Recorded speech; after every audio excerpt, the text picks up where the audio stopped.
और इधर सचिन पायलट ने राजस्थान में किसान रैलियां शुरू कर दी। ये रैलियां वो राजस्थान के पश्चिमी इलाके में कर रहे हैं, यानी राजस्थान के उस हिस्से से जहां से राज्य की 40% विधानसभा सीटें आती हैं। और पायलट का वहां किसान रैली करने का मकसद हाईकमान को अपनी ताकत दिखाना है। माना जा रहा है कि पायलट अपनी रैलियों में जुटी भीड़ से आला कमान को ये बताना चाहते हैं कि उनकी राजस्थान के हर हिस्से में चलती है, जबकि इससे पहले कहा जा रहा था कि वो पूर्वी राजस्थान में ज्यादा शक्तिशाली हैं। बड़ी बात यह है कि 23 जनवरी से बजट सत्र शुरू होने वाला है, जिससे पहले पायलट कांग्रेस नेतृत्व पर दबाव बनाना चाहते हैं, क्योंकि खबर आई थी कि पिछले ही हफ्ते उन्होंने राहुल गांधी तक संदेश भेज दिया था और कहा था कि अगर गहलोत बजट पेश कर देंगे तो फिर राजस्थान में नेतृत्व बदलने का कोई मतलब नहीं।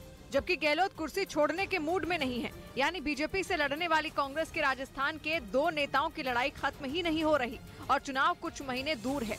और अगर राजस्थान कांग्रेस की कला नहीं थमी तो बीजेपी की सत्ता में लौटने की कोशिश कामयाब हो सकती है। और इस बीच इजराइल में सत्ता बदलते ही अमेरिका के लिए टेंशन बढ़ती दिखने लगी। इजराइल के प्रधानमंत्री बेंजामिन नेतन्याहू ने रूस के साथ दोस्ती बढ़ाने के संकेत दिए।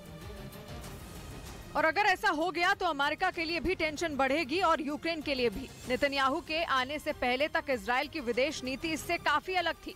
इजराइल अब तक यूक्रेन के साथ हर हाल में खड़ा दिख रहा था। इजराइल ने लगातार यूक्रेन पर हमला करने के लिए रूस पर हमले किए, लेकिन नेतन्याहू ने आते ही इस बात के संकेत दिए कि वो रूस के साथ रिश्तों को नए सिरे से गढ़ेंगे। मतलब ये कि वो बहुत कुछ उसी रास्ते पर चलेंगे जिस रास्ते पर भारत चल रहा है। जैसे भारत ने यूक्रेन की जंग से अपने आप को पूरी तरह अलग रखा है, बहुत कुछ वैसा ही कदम इजराइल भी उठा सकता है। यानी नेतन्याहू की कोशिश ये होगी कि इजराइल के रिश्ते रूस के साथ कुछ बेहतर हो सकें, जिसका फायदा इजराइल को कारोबार के नजरिए से तो होगा ही, सबसे बड़ा फायदा उसे सीरिया में होगा, क्योंकि सीरिया में इजराइल को रूस की सेना का साथ मिल सकेगा, जिसकी उसे सख्त जरूरत है। हालांकि इसका सबसे बड़ा असर ईरान के साथ रिश्तों पर पड़ेगा, क्योंकि अब तक ईरान और इजराइल की लड़ाई का फायदा अमेरिका उठाता रहा है।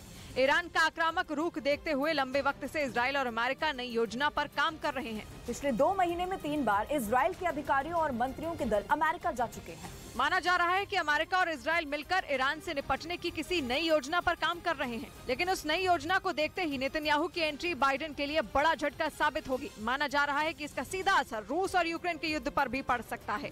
और इधर प्रधानमंत्री ने दिल्ली में रोड शो किया। ये रोड शो बीजेपी की कार्यकारिणी की बैठक से पहले हुआ, जो शाम 3 बजे पटेल चौक से शुरू हुआ और करीब 15 मिनट तक चला। ये रोड शो छोटा था, लेकिन इस दौरान इसमें जबरदस्त भीड़ उमड़ी, जिसके बाद बीजेपी की राष्ट्रीय कार्यकारिणी की बैठक शुरू हुई, जिसमें इस साल 9 राज्यों में होने वाले विधानसभा चुनाव और 2024 की चुनावी तैयारियों पर मंथन हुआ।